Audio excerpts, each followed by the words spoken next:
আসসালামু আলাইকুম স্যার। ভালো আছেন স্যার? ওয়ালাইকুম আসসালাম সিয়াম।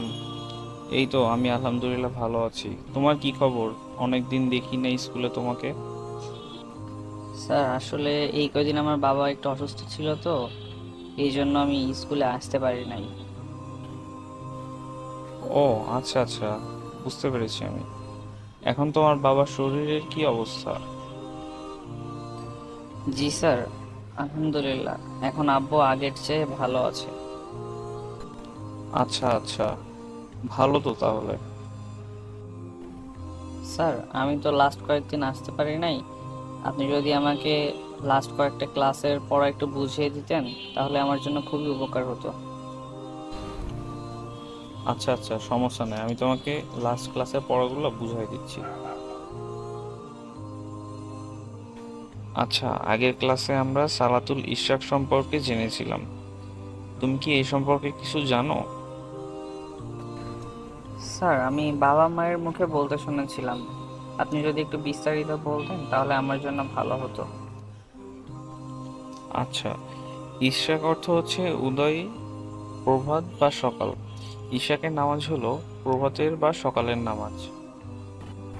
আচ্ছা, তাহলে কি স্যার সূর্যোদয়ের পরে যে সালাত আদায় করা হয় তাকে ইশরাকের সালাত বলে?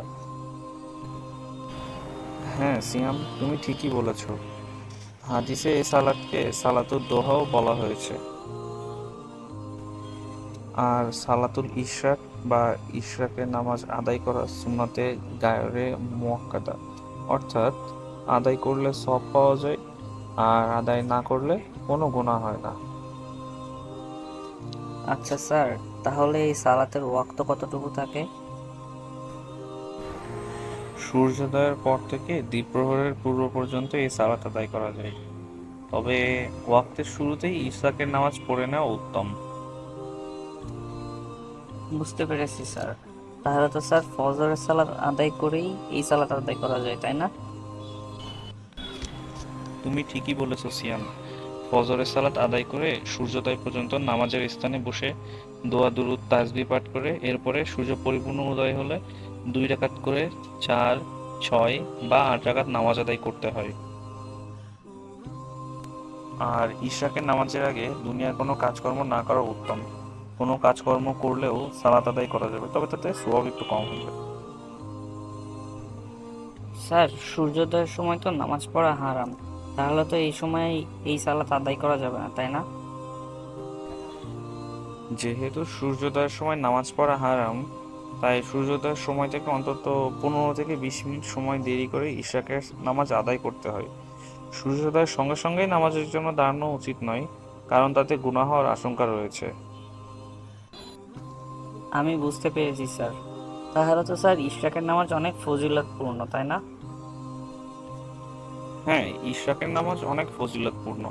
রাসূলুল্লাহ সাল্লাল্লাহু আলাইহি ওয়াসাল্লাম এর ফজিলত সম্পর্কে বলেন, যে ব্যক্তি ফজরের নামাজ জামাতে আদায় করে, তারপর সূর্যোদয় পর্যন্ত সেখানেই বসে থাকে এবং আল্লাহর জিকির করে, তারপর 2 রাকাত সালাত আদায় করে, সে একটি হজ ও একটি ওমরাহ এর সওয়াবের সমান সওয়াব পাবে।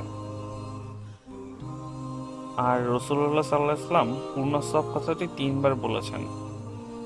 এই নামাজ আদায়কারী সগীরা গুনাহ মাফ করে দেওয়া হয়। রাসূলুল্লাহ সাল্লাল্লাহু আলাইহি ওয়াসাল্লাম সাহাবীগণ ও আল্লাহর প্রিয় বান্দাগণ এই নামাজ আদায় করতেন। তাই আল্লাহ পাকের সন্তুষ্টি লাভ এবং অধিক সওয়াব অর্জনের জন্য আমরা নিয়মিত ইশরাকের নামাজ আদায় করব। স্যার আমি তাহলে এখন থেকে এই সালাত আদায় করার চেষ্টা করব। স্যার আপনার মূল্যবান সময় দিয়ে আমাকে সালাতুল ইশরাক সম্পর্কে বোঝানোর জন্য আপনাকে অসংখ্য ধন্যবাদ। আরে কি যে বলো তুমি! কোনো সমস্যা নাই, এরপরে কোনো বিষয়ে তুমি বুঝতে না পারলে আমার কাছে আসবা, আমি তোমাকে বুঝাই দিব। ঠিক আছে স্যার, আজকে তাহলে আমি আসি। আসসালামু আলাইকুম।